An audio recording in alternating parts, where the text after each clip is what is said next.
धौलपुर जिले में किराए के मकान में परिवार के साथ रह रहे आर्मी के रिटायर्ड कैप्टन दर-दर की ठोकरें खाने को मजबूर हैं। यही नहीं, रिटायर्ड कैप्टन ने साल 1984 में हुए नेशनल गेम्स में भाला फेंक देश को सोना दिलाया था। आर्मी में खेलते समय कैप्टन सरनाम सिंह ने देश को 7 पदक दिए, जिसमें स्वर्ण पदक, रजत, कांस्य पदक शामिल हैं। उत्तर प्रदेश के आगरा जिला के फतेहाबाद तहसील के रहने वाले इस पुराने स्पोर्ट्समैन की व्यथा सुनकर दिल पसीज जाएगा। एक वर्ष पूर्व गांव से पलायन कर धौलपुर शहर में सरनाम सिंह अपने परिवार के साथ वनवास जैसा जीवन काट रहे हैं।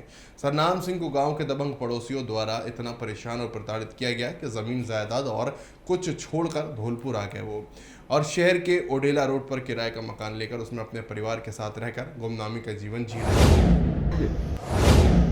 मैं कैप्टन सरनाम सिंह आर्मी में 1976 में भर्ती हुआ और सन 2001 में मैं ऑनरेरी कैप्टन से रिटायर हुआ हूँ।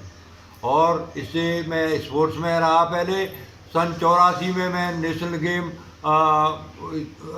ओपन नेशनल गेम बॉम्बे में मैं इंडिया में जेवलिन थ्रो में सेकंड प्लेस हासिल की, और सन 84 में काठमांडू नेपाल में मैंने गोल्ड मेडल हासिल किया जेवलिन थ्रो में।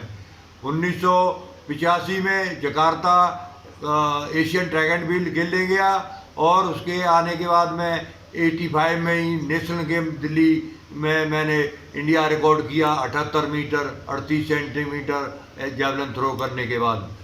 इसके अलावा एशियन 89 में पाकिस्तान खेलने गया, और 89 में ही Asian track and field Delhi में जो खेल हुए उसमें मैं हिस्सा लिया। आपने गोल्ड मेडल कब जीता? गोल्ड मेडल सन 84 में मैं इसमें काठमांडू नेपाल में मैंने गोल्ड मेडल हासिल किया है हिंदुस्तान के लिए, और वहाँ पर हिंदुस्तान का तिरंगा फहराया और राष्ट्रीय गान बजवाया। वहाँ पर भाला फेंक में हाल ही में नीरज चोपड़ा ने मेडल हासिल किया है। आप क्या करना चाहेंगे देश के युवाओं के लिए, क्या संदेश देना चाहेंगे? देश के युवाओं को अभी इससे बहुत प्रेरणा मिलेगी। नीरज चोपड़ा ने जो किया है, 121 साल का ये रिकॉर्ड है। एथलेटिक में आज तक ओलंपिक में कोई मेडल नहीं आया था, तो ये बहुत ही हमारे लिए इस इवेंट का बहुत ही अच्छा होप रहेगा।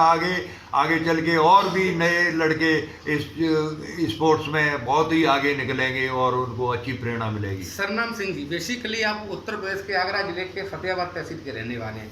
क्या हालात रहे कि आपको धौलपुर आना पड़ा? हमारा एक पड़ोसी है, वो बहुत ही आताताई है। जैसे कि कानपुर में विकास दुबे था, उसकी वजह से हमको घर छोड़ना पड़ गया। हमारी जो प्रोग्रेस थी उसकी जलन थी उसको, हमको भूखे मरते देखा था उसने। और हम 2 भाई आर्मी में थे, तीसरा हमारा भतीजा आर्मी से था। हम शांतिप्रिय आदमी थे, बहुत अच्छा काम कर रहे थे। जो भी प्रॉपर्टी थी पिताजी से मिली उससे हमने दूना खरीद के डाल दिया। पड़ोसी हमारा बर्बाद हो चुका था। उसके भाइयों ने उसके चाचा की जो ज़मीन थी वो लिखा ली थी। उनमें आपस में झगड़ा चल रहा था 25 साल से। ज़मीन जायदाद का झगड़ा था, औरत का भगाने का झगड़ा था, 10 साल की बच्ची के साथ बलात्कार का झगड़ा था। तो बलात्कारी जो था ना, उसको जिसकी बच्ची के साथ बलात्कार किया था उसने उसको मार दिया। उसी वजह से 5 तो उनका नाम लिखा दिया, और हम जलन की वजह से हमारे एक भतीजे का नाम उसमें डाल दिया। इस वजह से हम वहाँ से में झगड़ा होगा, यहाँ पर झगड़ा होगा तो बेकार में बर्बादी हो जाएगी। और हमारे साथ में प्रशासन से हमने खूब कहा, प्रशासन ने किसी ने हमसे सुना नहीं। और मैंने देखा कि अब तो हालत पांसी तोमर वाली होने वाली है, तो इस वजह से मैंने वहाँ से अपने गांव छोड़ देते हैं। हमारे से झगड़ा होगा ही कहाँ फिर। अब पीछे हमारी ना खेती हो रही है, 1 साल से बंजर पड़ी है ज़मीन, और ना किसी को करने दे रहा है वो आदमी। सरनाम सिंह जी, आपने इतने पदक जीते, मेडल जीते, शासन सरकार ने आपको कोई राहत मदद दी है क्या? फौज की तरफ से मेरे को टाइम टू टाइम प्रमोशन मिलता रहा, लेकिन बाकी गवर्नमेंट की तरफ से, स्टेट गवर्नमेंट की तरफ से या किसी नेशनल गवर्नमेंट की तरफ से मुझे कभी एक आना पैसा भी नहीं मिला, ना कोई भी मदद मिली मेरे को।